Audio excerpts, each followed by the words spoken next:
We're getting near the end of this episode, and I wanted to end with a little more personal, a little more fun, lighthearted topic, and that is music. So, I am an active musician. I've been playing piano since I was 10. I'm 23 now, so 13 years of piano. I've been playing guitar since I was 18. And I love music. I grew up with it in my house. Everyone loves singing, all sorts of kinds of music. Jake, I know yourself, you started playing piano for a few years here and there. Yeah, I can still play a little bit, but I played when I was around 8 or 9. Um, but I'm a real procrastinator by nature, and I hated practicing because I would have to like sit down and actually do something. But Yep. I played for a couple of years and I did recitals and things like that. But I stopped because I just hated practicing, and my family was like, "Why are we paying for these Yeah, these lessons that you're not not doing?" So, practicing. Uh-huh. but yeah, I mean, piano is. I play piano, and then I always wanted to play guitar. I think at one point in my life I'm going to try to play the guitar or It's not learn too how to play. bad. You could easily learn the chords and learn how to strum, and that's most of guitar and modern music, but you could always take Right. it a step further. And you Yeah. also sing in the choir, if I'm not mistaken, right? Yes. Yeah. So I've been involved in music for, oh geez, at least 17 years. Yeah, yeah. So, well, now that we've kind of shown our backgrounds, I thought it'd be interesting to talk about like our favorite artist or musician. So, Jake, you can go ahead. I think I know who you're going to say, but give your little story of how you started listening to this artist, what about it is so intriguing to you, and stuff like that. Just give us a little Well, 9 yards. I don't really remember exactly how like what I used to listen to before listening to this musician, but I used to help cut the grass and landscape at church. And so myself and my friend, his brother, and his dad, we used to all do it. And his dad would listen to Gordon Lightfoot, and he listened to him for years and years. And I think most people know who Gordon Lightfoot is, at least over a certain age group. Yeah. Maybe somebody that's around my age, or maybe born after 19, I'd say mid 80s, might not know who he is. He was more popular in the 70s, late 60s, 70s. But his dad always used to listen to Gordon Lightfoot. And I mean, he would play it all the time. And so it just started with one song. And I said, you know what? It got to be the point where I knew his name and I knew some songs, but I didn't know exactly which song for which. I just remember hearing him. And I said, there was one song, and I said, what? I said, give me that song. Put it on a disc. That's my favorite. So it started from there, and then I got to another song, and then I knew two, and then three, and then it actually turned out for Christmas I got a flash drive with like 70 of his songs on there, Oh, nice. and so that was all I listened to. I mean, I'd put it in, and and from there, he's been my absolute favorite. He's more, he's from Canada.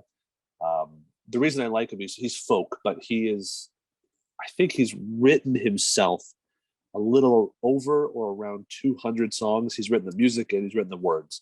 That's Um, impressive. his most popular songs are "The Wreck of the Edmund Fitzgerald" and "Sundown" and "If You Could Read My Mind." He's got some others that are a little less popular, um, but I think when you like a musician, you tend to like the songs that no one else really knows, or not the fans know the main songs. They know if you go to a Gordon Lightfoot concert, which I have. I've actually met him once, but I've been to see him 3 or 4 times. I know his songs by the first chord or the first note, just because I've listened to him so much. So you go to a concert and he starts to play a song, and me and my friend and not his brother, because his brother didn't like him, but his dad, we used to go to concerts together, and he would play it out and we'd start clapping because we would know exactly what the song is. And most people, if it wasn't Sundown or if it wasn't The Wreck of the Edmund Fitzgerald, they would have to wait until he actually sang a line or two before they start clapping, because they wouldn't know what it was. So the real fans, like the diehard fans like I was, my favorites are the ones that are the seventh track of his, you know, third album that no one would really know. Yeah, But yeah. that's my favorite. So I just think that his songs have really meant a lot to me. I mean, he discusses a lot of topics, but I mean, it's in the 70s, so he talks about um, a lot of his songs are love songs, but he's got great melodies. And basically his songs are kind of all the same. They basically have, two verses, and they have a chorus, and then he's got a bridge.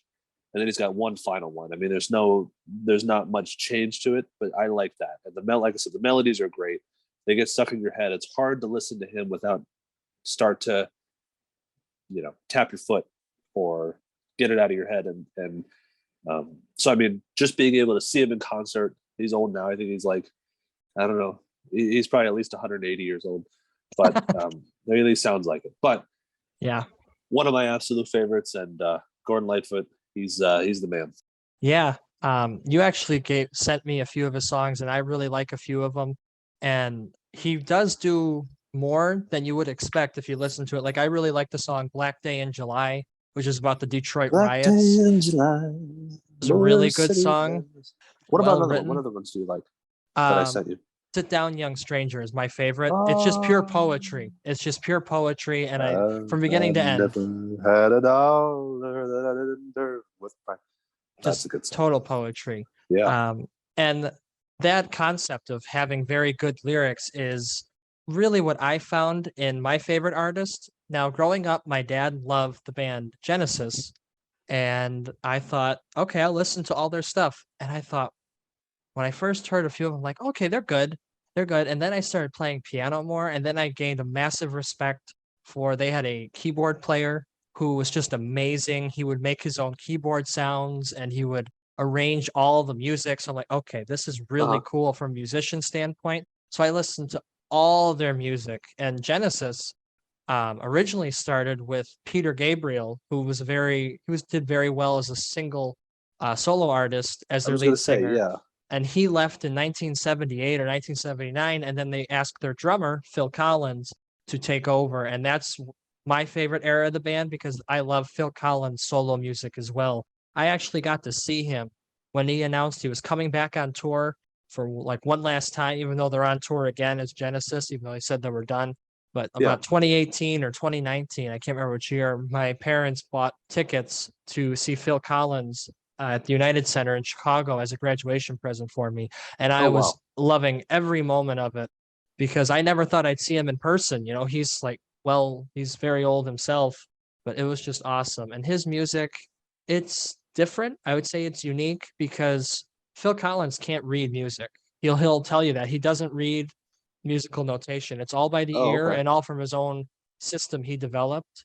And his music spans from deep, angry, vengeful songs like In the Air Tonight to songs where he covers Diana Ross saying, "You Can't Hurry Love." He does that one. He does such a wide range of them as a solo artist. He did some songs about the Ireland Civil War that were really good. He wrote songs for Disney, and then he actually did the music. As most people probably know, he did the song "You'll Be in My Heart" and all the other music from Tarzan. I know that's a family favorite in most places. Those were great songs. That was toward the end of his career. He had already been touring and making music for over 25 years at that point. And then, because he started, I think, when he was 17 or 18 as the drummer for Genesis. So he's been my favorite. I bought his biography. I read his biography. Really good. Does he so for instance, Gordon Lightfoot, one of the songs that he writes is called it's in French. It's called Nous Vivons Ensemble, which is We've Got to Stay Together. Yeah. And so people think it's about a love story. I mean, if you listen to it, because he basically sings the song first in English and then he sings it in French. But it's actually about, like, I don't know if you can, if you have an example of Phil Collins, but of doing this, but like, you think it's about one thing and you read into more about that song and you find out it's about something completely different. So for instance, Nous Vivons Ensemble, I was like, that's a love song. It's got to be about a love song. And he says, we've got to stay together. We've got to find each other now. And it's actually about in the early 70s when Quebec was trying to put forth legislation to leave Canada secede as from their Canada. own. And so he was saying, he wrote that song about how they've got to try to stay together and stay one nation, which is pretty cool. That I didn't know. And that I think how many songs of his are like that I assume one thing, but it's about something completely different, Well, the biggest controversy is about Phil Collins' #1 hit, In the Air Tonight, one of the lyrics were, if you if you told me you were drowning, I would not lend a hand. And people thought, and the rumor got pretty intense, that Phil Collins watched a man drown, and that's where he got the song from. But it was really about his like relationship issues and stuff. And then another song that they did for the that Phil did with the band Genesis was Land of Confusion. It was their title track of one of their albums. People thought it was about like a sci-fi thing because sci-fi had taken off in the 80s and 90s, Yeah. but it was really about Ronald Reagan and Margaret Thatcher, because things were changing so rapidly from like the 70s to the 90s with Ronald Reagan coming into America, and Margaret Thatcher, I believe it was a prime minister or some high official in the UK. Yeah. But that's really what it was about. And now they sing the song and they're like, now it perfectly represents the world after COVID. So it's Yeah. Yeah. There you yeah, go. really interesting, all around phenomenal songwriter. Again, I'm very thankful I got to see him live, and pretty cool. You got to meet your favorite singer. I can't say the same, but that's Yeah, he's not exactly like, I don't know. I mean, he's not the the kind of person that like right now, if you told me, hey, I've got tickets to Gordon Lightfoot, I wouldn't go because the concerts he gives now are the same concerts as he gave 10 years ago. He wears the same thing, sings the same song, same backdrop, everything. But meeting him was pretty neat. But what was interesting is when we were waiting to meet him. I mean, it's no um, lavish thing when you meet him. I mean, he does them usually concerts of small theaters of 2,500 people, yep. just like not even downtown, just kind of the outskirts of certain towns, and they have old time theaters. And we were waiting to talk to him, and he was talking to this lady, and we didn't really think anything of it. There's a lot of people that were waiting to talk to him, and his biggest song, his most popular song, I would say, or one of his most popular songs, "The Wreck of the Edmund Fitzgerald," is about the boat that was on its way to Cleveland that sank, the Edmund Fitzgerald, and 200 and some people died. And so later on, we found out that this lady who was talking to him, and he was really talking to her. I mean, he was really in it, which he really isn't, because he's like old and he smokes and he's been drinking his whole life and he's kind of out of it. He's not a very social person, is what I mean. But he's really in tune to this lady, and she leaves, and we find out that that woman, she was older. She actually had a son who was on the Edmund Fitzgerald that died, Ow. and he had never met anybody from a family like that before, and so he was like, which is pretty neat. So I mean, just having that connection, but it was nice to meet him. I don't remember what I said. I think there's a video of it. I probably didn't say much because I was so in awe, but Yep. now, but he's one of those people that as soon as I hear him on the radio, I got, and you probably think this with Phil Collins too, but sometimes I'll go a couple weeks, couple months without listening to Gordon Lightfoot, like incessantly.